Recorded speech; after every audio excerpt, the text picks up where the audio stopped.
चीजें आपको चाहिए होंगी। एक चाहिए आपको पैन कार्ड, दूसरा बैंक अकाउंट और तीसरा आधार कार्ड। लेकिन देखो यहाँ पे इन 3 चीजों के अलावा इसमें कुछ कंडीशंस हैं, जैसे कि आपका जो आधार कार्ड है वो आपके मोबाइल नंबर से लिंक होना चाहिए, क्योंकि जब आपकी केवाईसी होगी तो आपके आधार कार्ड के जरिए ही होगी। आपका आधार कार्ड आपके फोन नंबर से लिंक होना चाहिए। इसी तरह आपका जो पैन कार्ड है वो आपके आधार कार्ड से लिंक होना चाहिए। अब आपको ये क्या किसी प्रॉब्लम के अकाउंट खोलना चाहते हो तो सबसे पहले अगर आप चाहे फोन यूज करो या लैपटॉप यूज करो, आपके ब्राउजर पे एक ऐसा पेज खुल जाएगा। यहाँ पर आप देखोगे, यहाँ पर आपके पास साइन अप नाउ का ऑप्शन दिखेगा।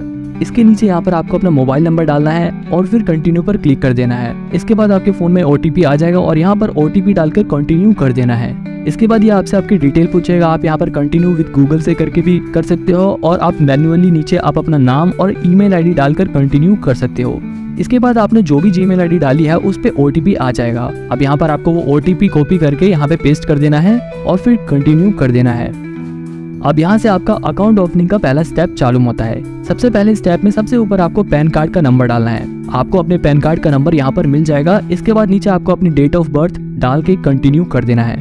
इसके बाद सेकंड स्टेप खुल जाएगा जिसमें आपसे अकाउंट ओपनिंग फीस मांगेगा। जैसा कि मैंने आपको बताया था कि किसी ब्रोकर में अकाउंट ओपनिंग फीस भी लगती है। यहाँ पर आपसे ज़ीरोधा अकाउंट ओपनिंग फीस 200 रुपए ले रहा है। इस वाले पोर्शन में देख सकते हो आप इक्विटी, FNO, करेंसी, कमोडिटी सब पे टिक लगा हुआ है और ये जो 200 रुपए है वो इन सभी का है। आप इनमें से अगर कोई चीज हटाना चाहो तो हटा सकते हो, लेकिन तब भी आपके 200 रुपए लगेंगे। इसलिए बेहतर यही होगा कि आप इन सब में टिक लगे रहने दो। क्या पता फ्यूचर में कमोडिटी या FNO में इन्वेस्ट करना चाहो तो बाद में काम आएगा, तो इसलिए आप इन सब में टिक लगे रहने दो। इसके बाद नीचे स्क्रॉल करोगे तो यहाँ पे लिखा है पे यूजिंग UPI।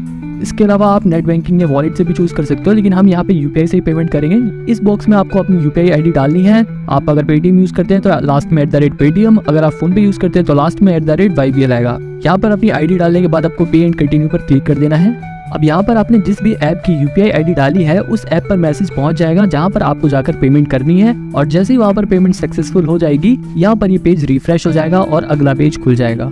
जैसे यहाँ पर आधार KYC का ऑप्शन खुल गया है, यहाँ पर आपको कंटिन्यू टू डिजी लॉकर पे क्लिक कर देना है। यहाँ पर मेरी पहचान नाम से एक पेज खुल जाएगा जिसके अंदर यहाँ पर आपको अपना आधार कार्ड का नंबर डालना है। आधार कार्ड नंबर डालने के बाद नीचे यहाँ पर आप देख सकते हो इस कैप्चा को देखकर यहाँ पर फिल करना है और फिल करने के बाद नेक्स्ट पर क्लिक कर देना है। इसके बाद जो भी आपका फोन नंबर लिंक था आधार कार्ड से उस पे OTP पहुंच जाएगा। अब अगर आपका आधार कार्ड आपके फोन नंबर से लिंक नहीं होगा तो आपके पास वो मैसेज नहीं पहुंचेगा। इसलिए मैंने आपको वीडियो की शुरुआत में ही बताया था कि आपका आधार कार्ड आपके फोन नंबर से लिंक होना चाहिए, और अगर लिंक है तो आपके पास तुरंत ऐसा OTP आ जाएगा। आपको वो OTP कॉपी करके यहाँ पे पेस्ट कर देना है और फिर कंटिन्यू कर देना है। इसके बाद एक ऐसा पेज खुल जाएगा जहाँ पर ये आपसे आपके डिजी लॉकर का पिन पूछेगा। अगर आपको आपका डिजी लॉकर का पिन याद है तो आप यहाँ पे फिल कर सकते हो। अगर आप अपना पिन भूल गए हो और आपको याद नहीं तो आप यहाँ पे फॉरगेट सिक्योरिटी पिन पे भी क्लिक करके अपना पिन पता लगा सकते हो। लेकिन मुझे अपना पिन याद है तो मैं यहाँ पर अपना पिन फिल कर दूंगा और फिर कंटिन्यू पर क्लिक कर दूंगा। इसके बाद एक ऐसा पेज खुल जाएगा जिसमें लिखा है कि ये आपसे आपकी कंसेंट मांग रहा है कि डिजी लॉकर में पड़े डॉक्यूमेंट्स को ये ज़ीरोधा के साथ शेयर कर सके। तो यहाँ पर आपको अलाउ कर देना है। इसमें कोई भी दिक्कत वाली बात नहीं है, बिल्कुल सेफ है।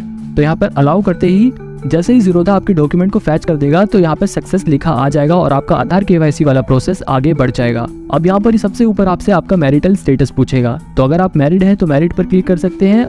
इसके बाद नीचे अपने पेरेंट्स का नाम डालना है। सबसे ऊपर आपको अपने फादर का नाम डालना है और नीचे आपके फादर का लास्ट नेम डालना है। इसके बाद आपको अपनी माताजी का नाम डालना है और फिर उनका आखिरी नाम डालना है। नाम डालने के बाद यहाँ पर बैकग्राउंड का ऑप्शन खुल जाएगा जिसमें सबसे ऊपर पहले पूछेगा आपसे आपकी एनुअल इनकम। आप एक साल में जितना भी कमाते हैं उस हिसाब से यहाँ पर चूज कर सकते हैं। अगर आप अभी स्टूडेंट है और आप कुछ नहीं कमाते तो आप बिलो 1 लाख पे क्लिक कर सकते हैं। इसके बाद यहाँ पे लिखा है fund and security settlement preference. इसमें बेसिकली ये चूज करना होता है कि आप जो सिक्योरिटीज खरीदोगे उनकी सेटलमेंट कब तक हो जानी चाहिए। अगर आपको जल्दी सेटलमेंट चाहिए तो आप कम वाला ऑप्शन चूज कर सकते हो, लेकिन मुझे कोई दिक्कत नहीं है तो मैं यहाँ पर वंस एवरी कैलेंडर क्वार्टर को चूज कर लूंगा। इसके बाद नीचे पूछ रहा है आपसे आपका ट्रेडिंग एक्सपीरियंस पूछेगा कि आपको ट्रेडिंग करने का कोई एक्सपीरियंस है, आपको शेयर्स में इन्वेस्ट करने का कोई एक्सपीरियंस है। अगर है तो आप चूज कर सकते हो, और अगर आप बिल्कुल नए हो तो आप न्यू वाला ऑप्शन चूज कर सकते हो। इसके बाद ये आपसे पूछेगा आपका ऑक्यूपेशन। अगर आप बिजनेस करते हो तो आप वो वाला ऑप्शन चूज कर सकते हो। अगर आप प्राइवेट नौकरी करते हो तो प्राइवेट सेक्टर चूज कर सकते हो। सरकारी नौकरी करते हो तो वाला ऑप्शन चूज कर सकते हो। मतलब आप जो भी काम करते हो आपको वो यहाँ पर चूज करना है। इसके बाद ये पूछ रहा है are you politically exposed person. Basically यहाँ पर ये पूछ रहा है कि क्या आप कोई नेता वेता तो नहीं हो, या आप किसी नेता वेता के रिलेशन में तो नहीं हो। अगर हो तो आपको यहाँ पे वो डिटेल्स फिल करनी है, बस और कुछ नहीं। अगर आप हो तो यहाँ पे आपको वो डिटेल्स चूज करनी है, वरना नो पे क्लिक करके आगे बढ़ जाना है और फिर हम कंटिन्यू पर क्लिक कर देंगे। इसके बाद बैंक अकाउंट लिंक करने का पेज खुल जाएगा। अब यहाँ पर आपके पास दो ऑप्शन है, आप अपना बैंक अकाउंट IFSC कोड के जरिए लिंक करना चाहोगे या अपनी UPI ID के जरिए। तो देखो UPI ID वाला ऑप्शन अभी नया नया आया है और IFSC कोड वाला पुराना ऑप्शन है, तो यहाँ पर मैं IFSC कोड वाला ही प्रेफर करूंगा। अगर आप चाहो तो UPI ID वाला भी ऑप्शन चूज कर सकते हो, उसमें सिर्फ आपको UPI ID डालनी है और फिर वेरीफाई कर देना है। और अगर आप IFSC वाला चूज करते हो तो सबसे ऊपर आपको अपने बैंक की ब्रांच का IFSC कोड डालना है। आप जैसे ही अपने बैंक का IFSC कोड डालोगे नीचे ऑटोमेटिकली MICR कोड आ जाएगा, आपको चूज कर देना है। यहाँ पे देख लेना वो सही है या नहीं है, अगर आपने सही IFSC कोड डाला है तो सही दिखाएगा। इसके बाद नीचे आपको अपने बैंक का अकाउंट नंबर डालना है और फिर नीचे एक बार और अपना अकाउंट नंबर डालकर कंफर्म कर देना है। अब यहाँ पर ऑटोमेटिकली नीचे सारी डिटेल्स दिखा देगा कि आपका बैंक अकाउंट ये है, आपकी ब्रांच का नाम दिखा देगा और इसके बाद नीचे यहाँ पर आपको एक छोटा सा बॉक्स दिख रहा है, यहाँ पे टिक लगा देना है और फिर नीचे जो दूसरा चेक बॉक्स दिया है उसमें भी टिक लगा देना है, जिसमें लिखा है कि आप ज़ीरोधा को ऑथराइज कर रहे हो कि आपके जरिए वो आपकी डीमेट अकाउंट से शेयर्स को खरीद सके और बेच सके। बेसिकली जितने भी चेक बॉक्स है उन सब में आपको क्लिक कर देना है, आप इन्हें पढ़ सकते हो और फिर आपको नीचे कंटिन्यू पर क्लिक कर देना है। इसके बाद वेबकैम वेरिफिकेशन का ऑप्शन खुल जाएगा, यहाँ पर लिखा है write the below code on a piece of paper and hold it in front of camera, यानी कि जो भी यहाँ पर कोड दिखा रहा है उसे एक पेपर पर लिख कर अपने कैमरे के सामने उस पेपर को दिखाते हुए अपनी फोटो खींचनी है आपको। यहाँ पर आपको ये ध्यान देना है कि आपका कोड और आपका चेहरा दोनों साफ साफ आपको फोटो में दिखाई दे रहा हो। एक सैंपल पोज यहाँ पर दिखा रखी है, बिल्कुल ऐसे ही आपको अपनी फोटो खींचनी है। अपनी फोटो को कैप्चर करने के बाद यहाँ पर अपलोड डॉक्यूमेंट का ऑप्शन खुल जाएगा। सबसे ऊपर यहाँ पर आपसे मांग रहा है इनकम प्रूफ। देखो अगर आपको फ्यूचर एंड ऑप्शंस में इन्वेस्ट करना है तब आपको यहाँ पर इनकम प्रूफ देना पड़ेगा। अगर आपके पास इनकम प्रूफ नहीं है तो अभी इस ऑप्शन को रहने दो, आप इसे बाद में भी फिल कर सकते हो। लेकिन अगर आप फ्यूचर एंड ऑप्शन में इन्वेस्ट नहीं करना चाहते तो इसे आप छोड़ भी सकते हो, ये कोई ज्यादा जरूरी नहीं है। मैं यहाँ पर आपको ये क्लियर कर देता हूँ कि इक्विटी में इन्वेस्ट करना अलग चीज है और फ्यूचर एंड ऑप्शंस में इन्वेस्ट करना अलग चीज है। तो बेसिकली अगर आप सिर्फ इन्वेस्टिंग करना चाहते हो तो आप इसे छोड़ भी सकते हो। इसके बाद नीचे यहाँ पर आपको सिग्नेचर की फोटो अपलोड करनी है, तो यहाँ पर आपको एक खाली पेपर पर साइन करके उसकी फोटो खींचकर अपलोड कर देनी है। ध्यान देने वाली चीज यहाँ पर यह है कि आप जो साइन करोगे वो पेंसिल से नहीं होना चाहिए या फिर किसी स्केच पेन से नहीं होना चाहिए, सिर्फ पेन का इस्तेमाल करके ही आपको साइन करना है और अपलोड करना है। सिग्नेचर अपलोड करने के बाद नीचे पैन कार्ड की फोटो अपलोड करनी है, तो अब यहाँ पर आप अपने पैन कार्ड की फोटो खींचो और उसे अपलोड कर दो। यहाँ पर सिग्नेचर और पैन कार्ड की फोटो अपलोड करना कंपलसरी है, लेकिन इनकम प्रूफ देना कंपलसरी नहीं है। अगर आप फ्यूचर एंड ऑप्शन में इन्वेस्ट करना चाहते हो तभी आपको इनकम प्रूफ देना है। इसके बाद अगर आप कंटिन्यू पर क्लिक करोगे तो आपके पास नॉमिनी की डिटेल्स फिल करने का ऑप्शन खुल जाएगा। देखो नॉमिनी का मतलब होता है कि अगर आपको कुछ हो जाता है तो आपके बाद आपके वो जो शेयर्स है वो आपके नॉमिनी को ट्रांसफर हो जाएंगे, यानी कि जिस व्यक्ति को आपने चुना है वो शेयर्स उसके पास चले जाएंगे। बेसिकली जैसे बैंक में नॉमिनी होता है ना कि हमारे बाद हमारे पैसे उनको मिल जाए, ऐसे ही डीमेट अकाउंट में भी होता है, आपके बाद आपके वो शेयर्स आपके नॉमिनी को मिल जाएंगे। तो यहाँ पर आप देखो, यहाँ पे लिखा है कि आप ज्यादा से ज्यादा 3 नॉमिनी ऐड कर सकते हो अपनी डीमेट अकाउंट में, और अगर आप जो नॉमिनी ऐड कर रहे हो वो एक बच्चा है तो आपको उसके गार्जियन की भी आइडेंटिटी प्रूफ सबमिट करनी होगी। बेसिकली अगर आप उम्र दराज व्यक्ति हैं और आप चाहते हैं कि आपका पोता आपका नॉमिनी हो तो यहाँ पर आपको उसके गार्जियन यानी कि उसके फादर की भी आइडेंटिटी प्रूफ डालनी होगी। अगर अभी आपके पास उनके डॉक्यूमेंट अवेलेबल नहीं है तो आप इस ऑप्शन को स्किप करके आगे बढ़ सकते हो, लेकिन मैं यहाँ पर एक नॉमिनी ऐड करके आपको दिखा देता हूँ। यहाँ पर हम ऐड नॉमिनी वाले ऑप्शन पे क्लिक करेंगे तो नॉमिनी 1 का एक पेज खुल जाएगा। यहाँ पर सबसे ऊपर नॉमिनी का नाम पूछेगा, तो यहाँ पर आपको वो नेम फिल कर देना है जिस किसी को भी आप नॉमिनी बनाना चाहते हो। इसके बाद आपको उनकी डेट ऑफ बर्थ यहाँ पर फिल कर देनी है। इसके बाद यहाँ पर आपको नॉमिनी की ईमेल आईडी डालनी है, अगर है तो डाल दो, नहीं है तो आप अपनी भी डाल सकते हो।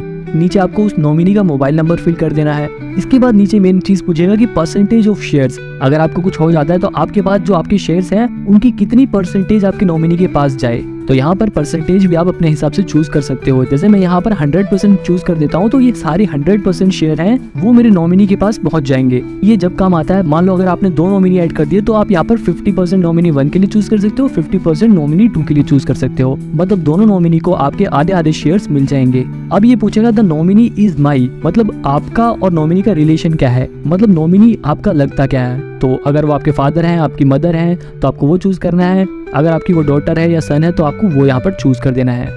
इसके बाद ये आपसे नॉमिनी की आइडेंटिटी प्रूफ मांगेगा, तो यहाँ पर आप आइडेंटिटी प्रूफ के लिए आप उनका आधार कार्ड लगा सकते हो, मतलब नॉमिनी के आधार कार्ड की फोटो यहाँ पर आपको अपलोड कर देनी है। इसके बाद ये पूछेगा कि क्या आपका जो नॉमिनी है उसका एड्रेस और आपका एड्रेस सेम है, तो अगर है तो यहाँ पर टिक लगा दो, अगर नहीं है तो आप उसका एड्रेस भी यहाँ पर फिल कर सकते हो। अब देखो यहाँ पर नॉमिनी 1 की सारी डिटेल ऐड हो गई है। अगर आपको दूसरा नॉमिनी भी ऐड करना है तो आप यहाँ पर ऐड अनदर नॉमिनी पे क्लिक कर सकते हो, लेकिन मुझे यहाँ पर सिर्फ एक ही नॉमिनी ऐड करना था तो मैं यहाँ पर कंटिन्यू कर देता हूँ। अब फाइनली इसका लास्ट स्टेप चालू हो जाता है, जिसमें यहाँ पर ये आपसे ई साइन मांगेगा। यहाँ पर आपको ज्यादा कुछ नहीं करना, बस ई साइन पे क्लिक करना है और क्लिक करने के बाद थोड़ा लोडिंग होगा। उसके बाद एक ऐसा पेज खुल जाएगा जहाँ पर टर्म्स एंड कंडीशंस लिखी होगी। इसके बाद प्रोसीड टू ई साइन पे क्लिक करना है आपको। क्लिक करते ही आपके पास एक नया पेज खुल जाएगा। यहाँ पर ये लिखा है ना, आई हियर बाय ऑथराइज, इस चेक बॉक्स में आपको टिक लगाना है और फिर नीचे यहाँ पर इस बॉक्स में आपको अपना आधार कार्ड नंबर फिर से डालना है और सेंड ओटीपी पर क्लिक कर देना है। ऐसा करते ही आपके पास फिर से एक ओटीपी आएगा और उस ओटीपी को आपको कॉपी करना है और यहाँ पर पेस्ट करके वेरीफाई ओटीपी पर क्लिक कर देना है।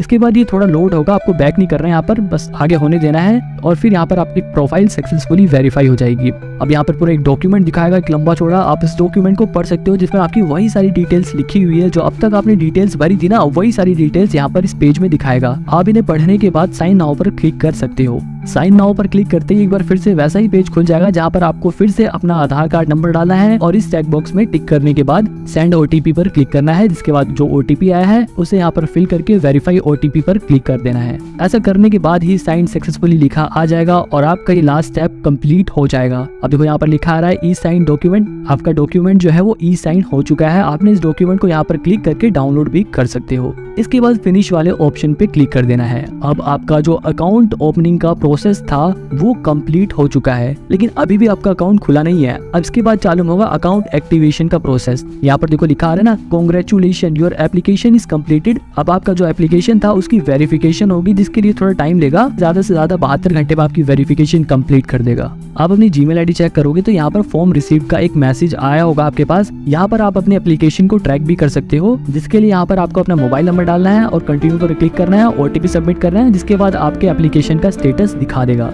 तो कुल मिलाकर यहाँ पर आपको थोड़ी देर इंतजार करना है। एक बार वेरिफिकेशन कंप्लीट हो जाएगी तो यहाँ पर ऐसा लिखा आ जाएगा कि योर अकाउंट इज एक्टिव, यानी कि आपका अकाउंट जो है वो एक्टिव हो चुका है और आपकी जो क्लाइंट आईडी है वो यहाँ पर आपको दिखा देगा। इसी क्लाइंट आईडी का इस्तेमाल करके आपको अब लॉगिन करना है। तो यहाँ से हम अपनी इस क्लाइंट आईडी को कॉपी कर लेते हैं और ज़ीरोधा काइट ऐप को डाउनलोड करने के बाद उसे इंस्टॉल कर लेते हैं और यहाँ पर लॉगिन टू काइट लिखा है। यहाँ पर क्लिक करने के बाद सबसे ऊपर यूजर आईडी लिखा है ना, यहाँ पर आपको वो आईडी पेस्ट कर देनी है और अब यहाँ पर ये आपसे पासवर्ड पूछेगा, लेकिन आपको तो पासवर्ड मालूम नहीं क्योंकि अभी तक आपने कोई पासवर्ड सेट ही नहीं किया। तो आपको ज्यादा कुछ नहीं करना, बस लॉगिन पे क्लिक करो। तो यहाँ पे देखो नीचे लिखा हुआ आ रहा है ना, your account has no password, मतलब आपके पास तो कोई पासवर्ड है ही नहीं। Please use the don't forget password option to do a reset, मतलब आपको जो फॉरगेट यूजर आईडी पासवर्ड वाला ऑप्शन लिखा है ना, यहाँ पर क्लिक करना है और आपको अपना पासवर्ड रीसेट करना है। यहाँ पर क्लिक करने के बाद I remember my user ID पे क्लिक रहेगा और नीचे आपको यूजर आईडी फिल करनी है, आपको अपना पैन कार्ड नंबर फिल करना है और यहाँ पर आपको ऑप्शन चूज करना है ईमेल आईडी पे आप ओटीपी चाहेंगे या एसएमएस पे, कोई भी आप चूज कर सकते हो।